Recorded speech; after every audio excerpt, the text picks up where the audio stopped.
जी अस्सलाम वालेकुम रहमतुल्लाहि व बरकातुहू। ये हमारा इस सीरीज़ का पार्ट 4 है, ठीक है। तो क्योंकि ये वीडियोस ज़रा ये आज का टॉपिक ही बड़ा इंपॉर्टेंट था, तो हम इस चीज़ को कंटिन्यू कर रहे हैं, तो इंशाल्लाह कोई मसला नहीं हो जाएगा मैनेज। मैं आपके साथ स्क्रीन शेयर कर रहा हूँ, तो इंशाल्लाह हम दोबारा वहीं से शुरू करते हैं जहाँ से हमने छोड़ा था। तो हम यहाँ पर थे कि हमने 2021 के रिव्यूज़ काउंट करने थे, तो जो 2021 के रिव्यूज़ थे, मैं दोबारा जाता हूँ हमारे सेलर सेंटर के, यानी कि जो हमारे लॉगिन पेज है उसके ऊपर दराज का, तो यहाँ पर नज़र आ रहा है मुझे। चलो जी, ये नज़र आ गया, क्योंकि एक में होते हैं 5 8 40 40 और 2 42, तो 42 रिव्यूज़ हैं इस बंदे के पास। मैंने किस तरह काउंट किए कि मैंने टैब करता रहा, मैं यहाँ पर आता रहा। एक ये वाला जो फेस होता है, एक वाला जो टैब है, इसके अंदर 5 रिव्यूज़ होते हैं। एक पहला रिव्यू 1 है, 2 है, 3 है, 4 है, 5, तो 5 रिव्यूज़ होते हैं। मतलब 8 को हम 5 से मल्टीप्लाई करें तो 40, और पहले 2 रिव्यूज़ जो हैं वो 2021 के हैं, तो वो इसका मतलब 42 रिव्यूज़ जो हैं वो 2021 के इसके बंदे के पास हैं। मतलब इसके पास 2021 के अंदर आके अच्छा काम होगा। लिस्टिंग एज, इस बंदे की लिस्टिंग एज कितनी है? जैसे हमने बताया था कि पहले वाले बंदे की 22 महीने लिस्टिंग एज है, ठीक है। Order per day last week. अच्छा, ऊपर आप फॉर्मूला देख रहे होंगे, ये ऊपर इस कॉलम के अंदर फॉर्मूला भी लिखा हुआ है। आपने ज़रा आंखें खोल के टैब करना है। ये ऊपर वाला फॉर्मूला जो है, लास्ट, एल का मतलब लास्ट, और डब्ल्यू का मतलब वीक, आर का मतलब reviews, multiply bye 3 divided by 7, ठीक है।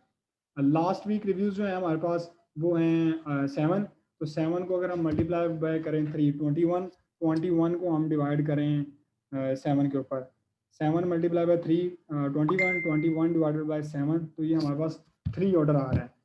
यानी कि लास्ट पर वीक के हिसाब से हमारे पास 3 ऑर्डर आ रहा है, ठीक है। अच्छा जी, सही है। इसके अलावा यहाँ पर फॉर्मूलाज चेंज होते जा रहे हैं, आप खुद देखते जाएं। दूसरा फॉर्मूला क्या है कि 2 का मतलब second last week reviews multiply by 4। Second last week में हमारे पास 6 रिव्यूज़ थे, 6 मल्टीप्लाई बाय 4 डिवाइडेड बाय 7, तो ये 24 बनता है। एक minute, 6 multiply by 4 divided by 7, तो ये 3.4, यानी कि हमारे पास तकरीबन, हम ऑलमोस्ट इसे 4 काउंट कर लेते हैं कि 4 रिव्यूज़ हैं।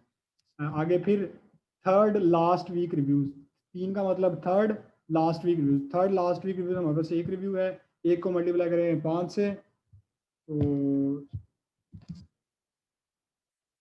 एक को मल्टीप्लाई करेंगे 5 से, डिवाइड कर देंगे 7 के ऊपर, तो 1 मल्टीप्लाई बाय 5 डिवाइडेड बाय 7, तो हमारे पास तकरीबन डेली का एक ऑर्डर बनता है। रफली ये थोड़ा कम बनता है, लेकिन मैंने एक, क्योंकि मैंने अराउंड अबाउट करके बना रहा हूँ।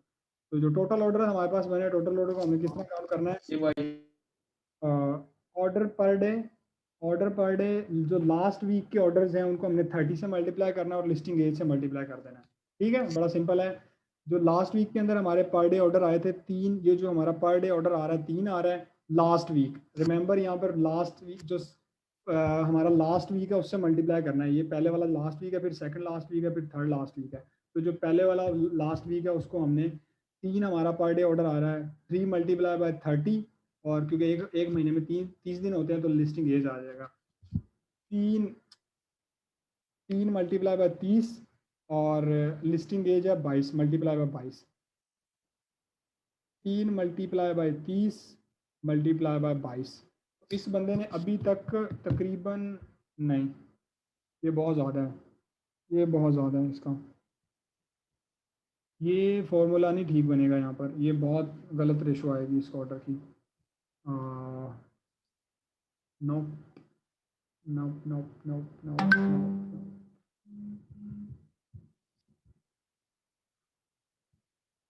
इस वाले फॉर्मूला को हम दोबारा रीचेंज करने लगे हैं। मैं तब भी कह रहा था, अभी एक कैलकुलेशन की है तो मेरे सामने आया है। टोटल रिव्यूज़ जो हैं, टोटल रिव्यूज़ जो हमारे हैं, टोटल रिव्यूज़ इस लिस्ट के, सही है, multiply by 3। Simple simple formula, कोई इसमें रॉकेट साइंस नहीं है। जो हमारी इस लिस्ट के टोटल रिव्यूज़ हैं, यानी कि इस बंदे के जो टोटल रिव्यूज़ हैं मल्टीप्लाई बाय 3, सिंपल, आसान हल है, बहुत आसान ऑर्डर आएंगे। अगर जो पहले वाला यहाँ पर फॉर्मूला लिखा हुआ था उसके हिसाब से बहुत ऑर्डर बन रहे हैं, इतने ऑर्डर हो ही नहीं सकते, पॉसिबल ही नहीं है दराज के ऊपर इतने रिव्यूज़ के साथ इतने ऑर्डर आए, सवाल ही नहीं पैदा होता। इस बंदे के पास 86 रिव्यूज़ थे, मल्टीप्लाई बाय 3, तो इसका मतलब तकरीबन इस बंदे ने 258 ऑर्डर इस बंदे ने कंप्लीट किए हुए हैं। ठीक है, ये मैंने एक बंदे की कैलकुलेशन की है, इसी तरह बाकियों की भी आपने कैलकुलेशन करनी है हर बंदे की। ठीक है, ये मैंने इस वाले भाई साहब की कैलकुलेशन की है, इस वाले भाई साहब की कैलकुलेशन भी करनी है आपने, इसकी भी कैलकुलेशन करनी है, इसकी भी, हर हर प्रोडक्ट की आपने इसी तरह कैलकुलेशन करनी है यहाँ पर। जैसे ये वाला मैंने एक कॉलम फिल किया है, इसी तरह 10 के 10 लोगों के लिए आपने कॉलम फिल करनी है, ये वाले हर बंदे ने जो प्रोडक्ट करनी होती है वो इसी हिसाब से करनी होती है। ठीक है, तो ये चीज़ है। ठीक हो गया जी। तो एक तो ये हमारे पास चीज़ आ गई जनाबे वाला। अच्छा जी, ये शीट हमारी मुकम्मल हो गई है, हमने कंप्लीट कर दी है, कंप्लीट फिल कर दी है। इसी तरह आपने ये सारी शीट फिल कर देनी है। ओके जी, वेल डन। अगला जो हमारा लास्ट शीट है वो है इन्वेंट्री ट्रैकिंग। इन्वेंट्री ट्रैकिंग के अंदर क्या आता है जनाबे वाला? इन्वेंट्री ट्रैकिंग के अंदर पहले प्रोडक्ट का नाम है। मिसाल के तौर पे मेरी जो पहली प्रोडक्ट है उसका नाम मैंने ये वाला है, मैंने पूरा नाम ही कॉपी कर लिया। ठीक है जी, मैंने पूरा नाम कॉपी किया और इसके बाद वो कहता है डे 1 का स्टॉक कितना है। अब मैंने इसका स्टॉक किस तरह चेक करना है? स्टॉक चेक करने के बहुत सारे मेथड हैं। मेरा रिकमेंडेड मेथड ये है कि आप कंट्रोल यू करें, कंट्रोल प्लस यू। तो जब आप कंट्रोल प्लस यू करेंगे तो कंट्रोल एफ करें, आप इसके ऊपर लिखें स्टॉक। ये थोड़ा टाइम लेगा, हर सिस्टम के ऊपर डिपेंड करता है कितना टाइम लेता है।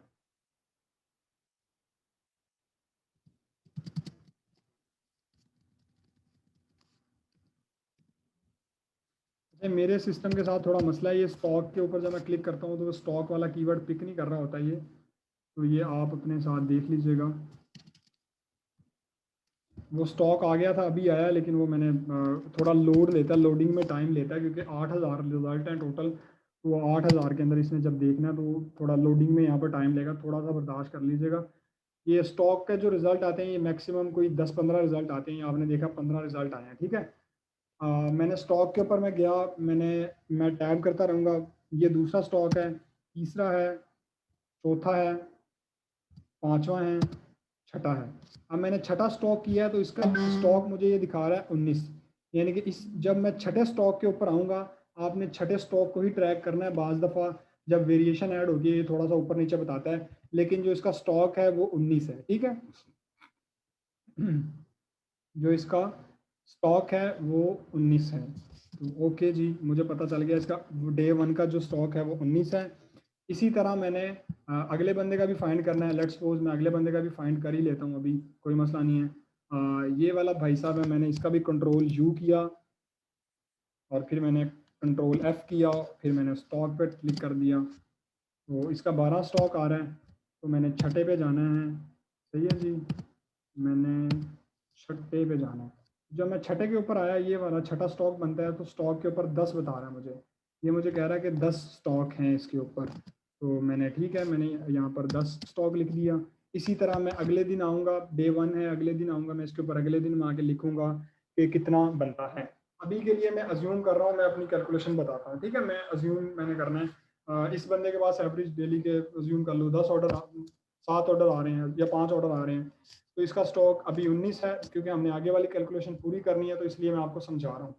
ठीक है, जिस दिन पहले दिन आपने पहले दिन का स्टॉक डालना है उसके साथ ही आपने कुछ चीज़ें डालनी है। रिव्यूज़ डे 1, तो आज के दिन जब हम इस बंदे को ट्रैक कर रहे हैं, पहले वाले बंदे को, तो इसके पास 86 रिव्यूज़ लाइव हैं। ये दोबारा मैं यहाँ पर दिखा देता हूँ आपको, 86 रिव्यूज़ लाइव हैं। ठीक है, तो मैंने यहाँ पर डे 1 के रिव्यूज़ लिख दिए 86। तो ठीक है, ये मैंने लिख दिया। डे 1 की जो प्राइस है वो, इसकी प्राइस जो है वो 175 है। 175 डे 1 की प्राइस है। ठीक है, नंबर ऑफ क्वेश्चन जो हैं वो नंबर ऑफ क्वेश्चन कितने हैं इस बंदे के ऊपर? 29 क्वेश्चन है इसके ऊपर। ठीक है, ये नज़र आ रहा है आपको, तो मैंने यहाँ पर लिख दिया है। इसके पास 29 क्वेश्चन हैं।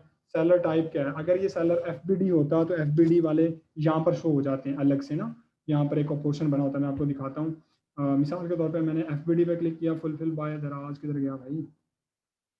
मैंने फुलफिल बाय दराज क्लिक किया। फुलफिल दराज पे क्लिक करने के बाद मैं इसको ओपन कर लेता हूँ, इस लिस्ट को।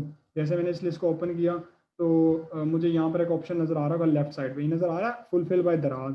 यानी कि इसका मतलब ये दराज के वेयर हाउस में ये सामान पड़ा हुआ है, तो इसलिए ऑब्वियसली फॉर श्योर ये एफ है, क्योंकि इसके ऊपर ऑर्डर्स आ रहे हैं।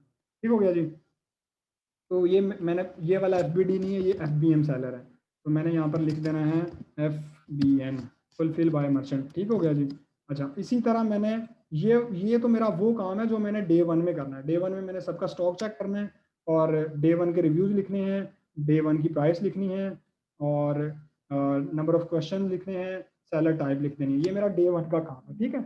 इसके अलावा मैंने क्या करना है, इसके अलावा मैंने ये करना है कि अब मिसाल के तौर पे मैंने पूरे 7 दिन की ट्रैकिंग कंप्लीट कर ली है। मैं कहता हूँ अगले दिन इस बंदे ने कुछ स्टॉक ऐड किया था तो यहाँ पर 100 आ गया। 100 के बाद इस बंदे ने 100 के बाद इसके मिसाल के तौर पे इसके 5 यूनिट बिक गया 95। अगले दिन इसके अज्यूम कर लो इसके हम अज्यूम कर लेते हैं कि इसके 6 यूनिट बिक गए, हम 79 लिख देते हैं।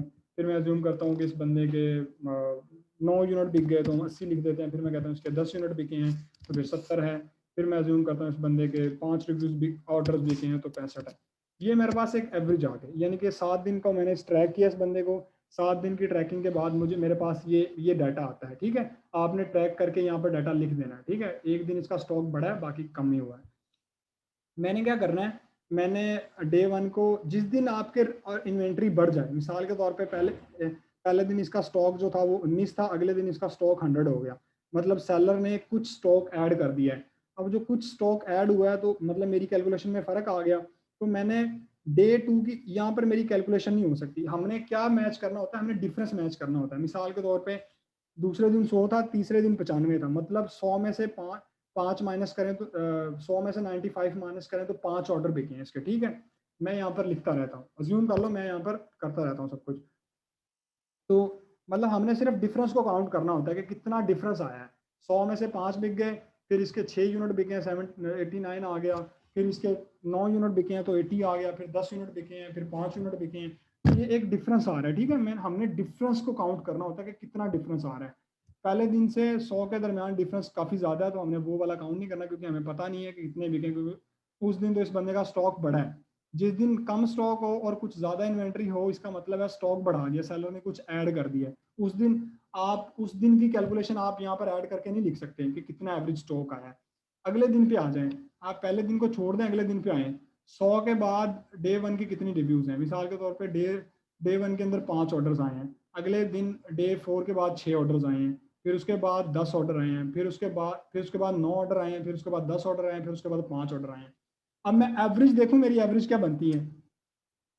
19 में से 19 में से यानी 19 में कुछ ऐड हुआ है तो वो 100 हो गया। अब मैंने, क्योंकि मेरे पास कैलकुलेशन नहीं है कितने ऐड हुए हैं तो मुझे नहीं पता, ये वाला दिन मेरा खाली जाएगा। अब दूसरे दिन मैं देखता हूँ, दूसरे दिन 100 में से 95 गए हैं, ठीक है। ये 100 में से 95 को माइनस कर दें तो 5 यूनिट बिके हैं मेरे इस दिन। अगले दिन मेरे 6 यूनिट बिके हैं, ठीक है। ये आप सिर्फ आपने डिफरेंस काउंट करना है कि 95 में से कितने यूनिट बिके हैं तो ये वाला आया है। मतलब अगर 95 में से 6 यूनिट बिके हैं तो वो 69 बन रहा है। अगले दिन मेरे 6 बने हैं, फिर 89 में से मेरे 80 रह गए तो मेरे 9 यूनिट बिके हैं।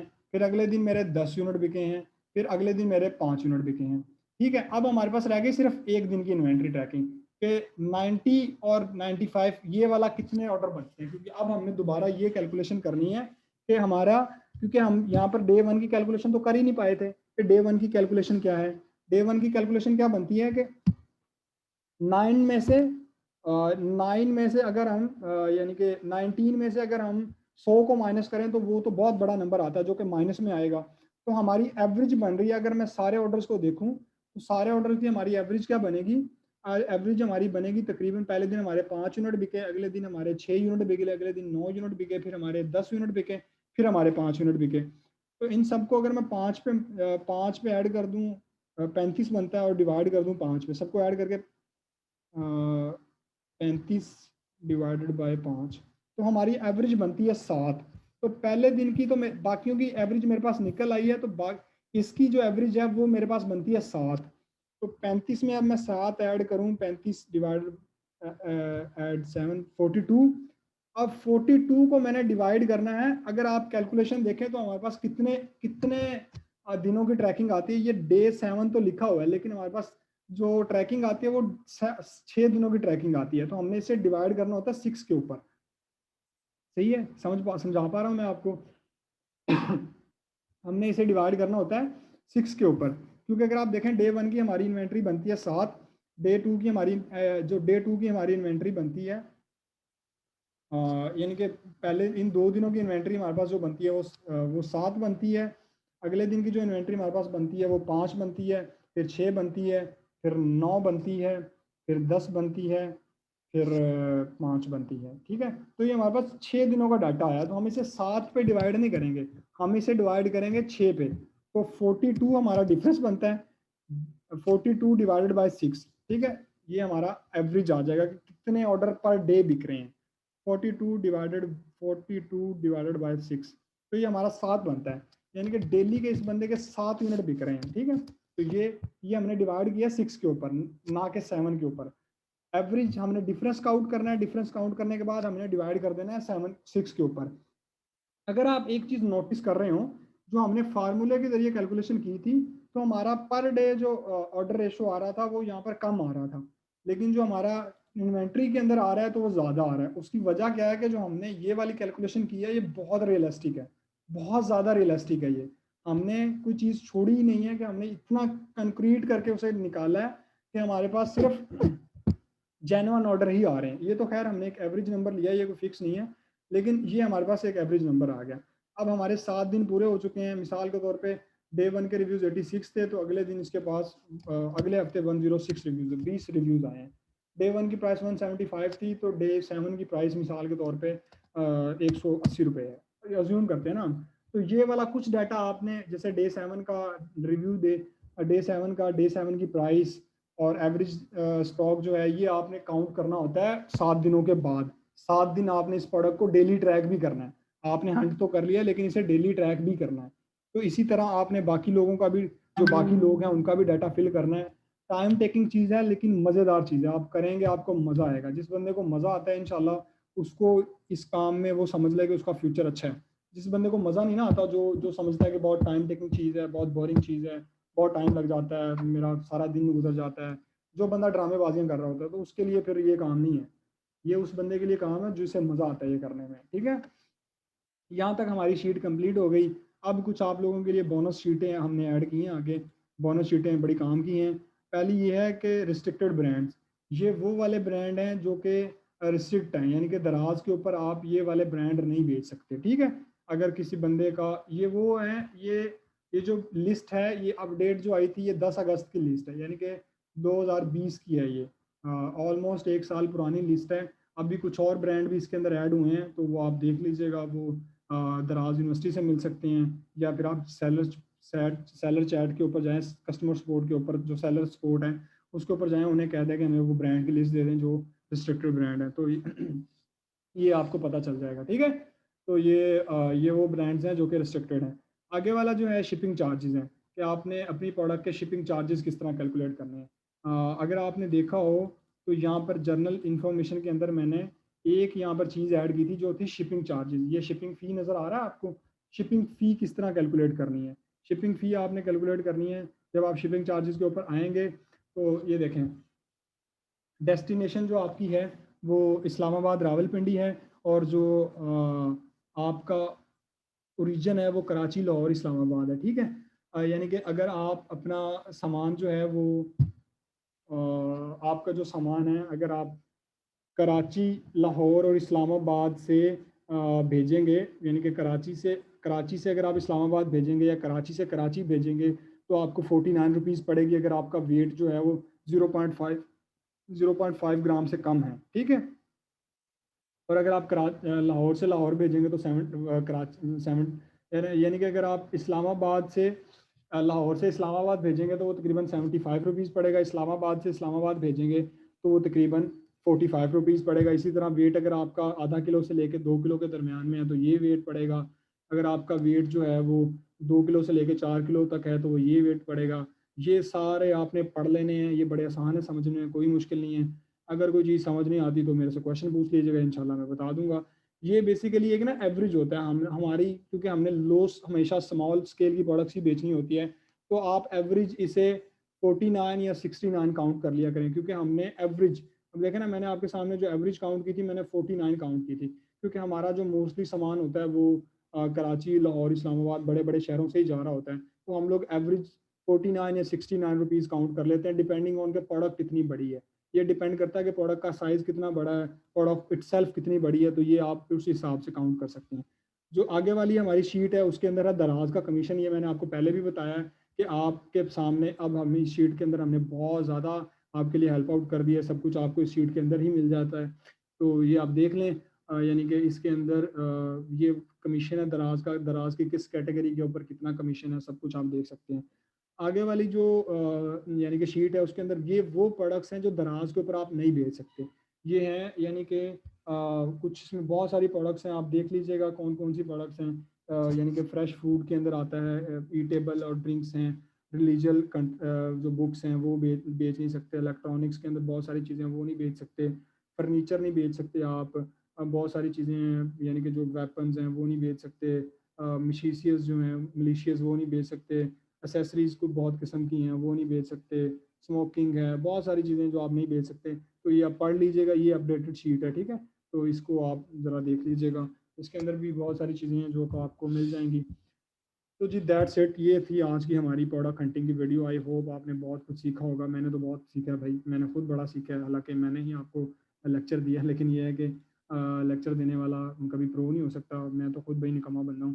तो मैं इसलिए मतलब मैं कर रहा हूँ। मतलब मैंने खुद बहुत सीखा है, बिलीव मी मैंने बहुत सीखा है इस लेक्चर के दौरान ही। बहुत सारी चीज़ें मैंने कैलकुलेट की हैं, तो वो की हैं। ये आई रिपीट, मैं दोबारा रिपीट कर रहा हूँ कि ये जो डाटा है ये आपने हर बंदे ने 10-10 का ही फिल करना है। ये मैंने सिर्फ समझाने के लिए एक-एक का फिल किया था, तो आपने हर बंदे ने कर देना है। सकते हैं। तो ये आज का हमारा सेशन था जी। इंशाल्लाह आपको उम्मीद है बहुत सारी हेल्प आउट हुई होगी। इंशाल्लाह अगर आपको कोई क्वेश्चन हो तो ज़रूर याद कीजिएगा। जज़ाकल्लाह खैर, बहुत शुक्रिया जी।